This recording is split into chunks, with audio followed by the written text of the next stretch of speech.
Ndaramukije mwese kandi ndabahaye n'ikaze muri aya makuru adasanzwe yaranze iyi ndwi. Uyu munsi tuza kugaruka ku nkuru zitari nke zaranze iyi ndwi ku Burundi, duhereye mu gisata c'agati y'akazina muntu, aho tuza kuvuga ku ifungwa rya muganga Sahabo, inyuruzwa rya Patiri Olivier, hamwe n'ikibazo mu bijanye n'imigenderanire kiraba umutambukanyi w'umukuru w'igihugu c'u Burundi. Turaza kandi kuvuga ingegwa ry'ikiringo c'intumwa idasanzwe ya ONU mu bijanye n'agati y'akazina muntu mu Burundi. Mu guheraheza turagaruka mu makuru avugwa mu makungu, ahanini yerekeye ingwano iriko irabera mu bihugu vy'Abarabu, tongere kuvuge ku ngorane za politike n'umutekano ziri muri Haiti, hamwe rero n'igenwa ry'uwahoze arongoye Uburundi Domitien Ndayizeye nk'intumwa idasanzwe y'umunyamabanga mukuru w'ishirahamwe ry'ibihugu bikoresha igifaransa OIF. Mugume hafi rero, mu kanya gato turaja mw'idonido.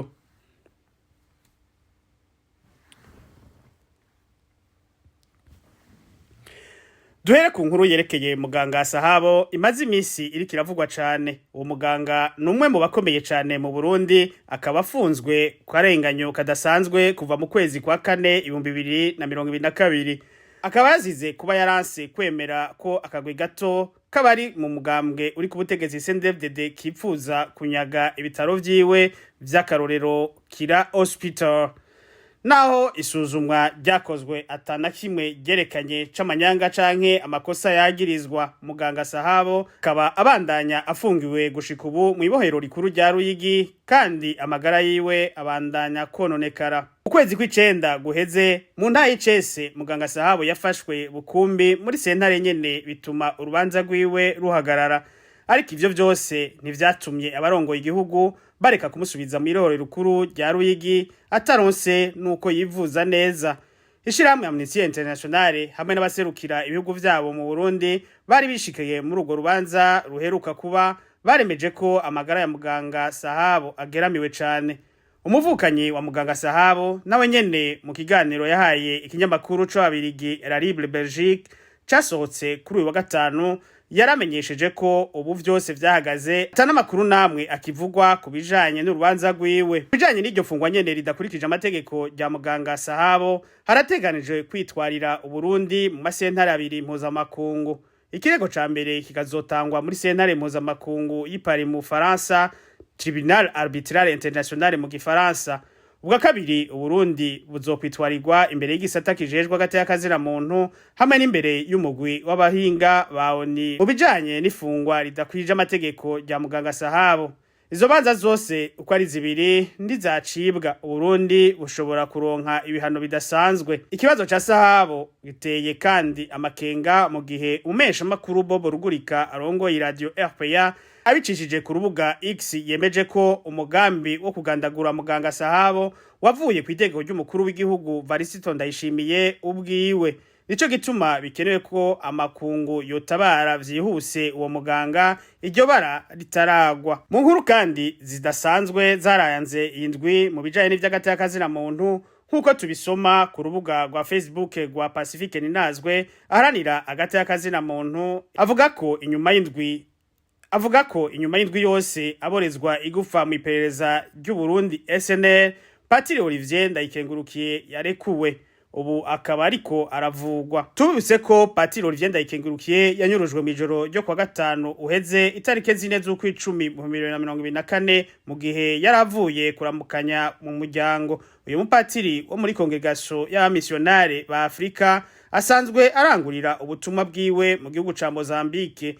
Yaramaze kandi imisi mike aje mu Burundi. Akaba rero ari rya mbere kuva mu mwaka wa 2015 aho uwihebeye Imana anyuruzwa n'iperereza akongera akaborezwa igufa mu buryo nk'ubwo mu Burundi. Tukaba tumwipfurije gukira. Tukiri mu gisata nyene c'agati y'akazina muntu, ni inkuru nziza kubona inama nkuru ijejwe y'agati y'akazina muntu ya ONU yarongereje ikiringo c'umwaka intumwa idasanzwe ya ONU ku Burundi Fortune Gaeta Zongo.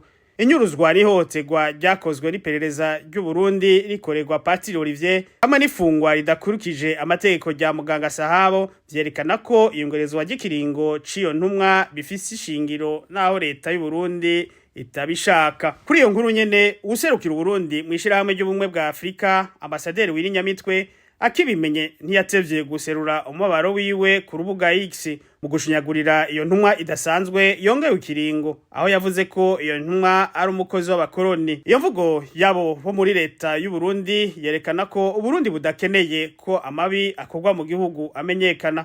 Amashirahamwe aharanira hagati y'akazina muntu yo arashima cane iyo ngingo yo kongera ikiringo intumwa idasanzwe ya ONU, bagasaba ko amakungu yogumiza ijisho ku Burundi kugira amabi akorerwa abarundi ahagarare. Mu bijanye n'ivy'imigenderanire naho umutambakanyi w'igihugu c'u Burundi Angeline Ndayishimiye ari mu ruhagarara rudasanzwe bivuye ku kudahuza na muganga Jean Keseya arongoye ikigo ca Afrika kijejwe kugenzura no gukinga indwara. Uyo nawe akaba mu nama yabereye New York muri leta zunze ubumwe za Amerika kuwa 24 Nyakanga uwu mwaka, yavuze ko yabonanye n'umutambukanyi w'umukuru w'igihugu c'u Burundi igihe yari mu rugendo rw'akazi mu Burundi mu igerekezo rya 14 na 15 z'ukwezi kw'icenda guheze.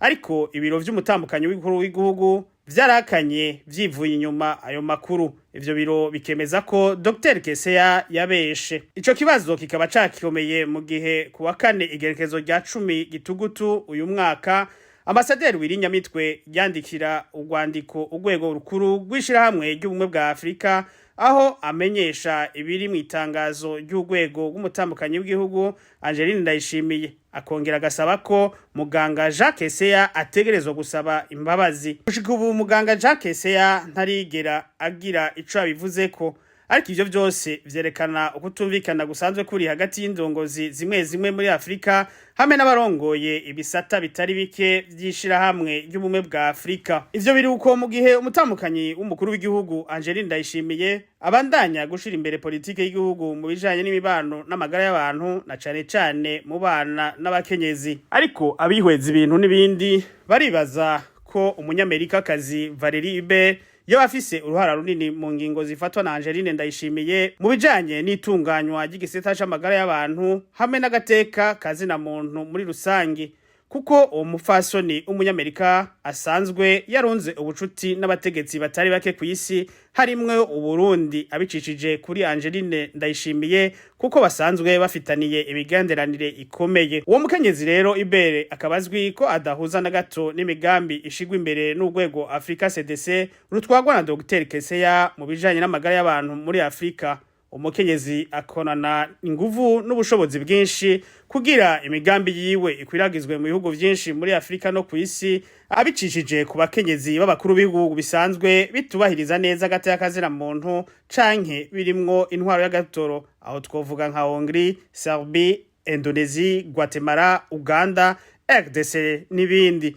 Ivyo bihugu vyose bikaba vyarashize mbere umukono ku masezerano ya Geneve bita Declaration du Consensus de Geneve mu rurimi rw'ifaransa. Ayo masezerano nayo akaba yiyamiriza ivy'uburenganzira bw'abakenyezi mu bijanye no gukorora amada mu bushake hamwe n'uburenganzira bw'abana basangiye ibitsina. Ariko rero twamenyesha ko kubakora uko ashoboye kugira ngo imigambi yiwe iri mu ico bita pro life ishigwe imbere mu bihugu bitandukanye ku isi si icaha kandi si kosa, ahubwo uko niko amashirahamwe yose ku isi yigenga abigenza kugira ngo imigambi yabo ishigwe imbere, ico bita abalobbyiste. Bunaho tuje mu gisata c'ubutunzi, mu kiganiro c'abavugizi b'inzego zitandukanye mu Burundi batanze kuri uyu wa gatanu kwigenekezo rya 11 Gitugutu mu ntara ya Bururi, umuvugizi w'umukuru w'igihugu Rosine Girene Gatoni yamenyesheje ko hari umugwi udasanzwe washizweho n'ubushikiranganje bw'ubudandaji kugira ngo bwige ikibazo c'igiciro c'umurengera c'isukari ya Sosumo mu ntumbero yo gushiraho igiciro gishasha kigabanije, ariko ntiyigeze avuga itarike ico kibazo kizoba cahejeje kwigwa. Ivyo vyavuzwe mu gihe ifaranga ry'u Burundi ribandanya guta agaciro kandi n'ibiciro vy'ivyankenerwa bisanzwe biduzwa ku munsi ku rugero rudasanzwe,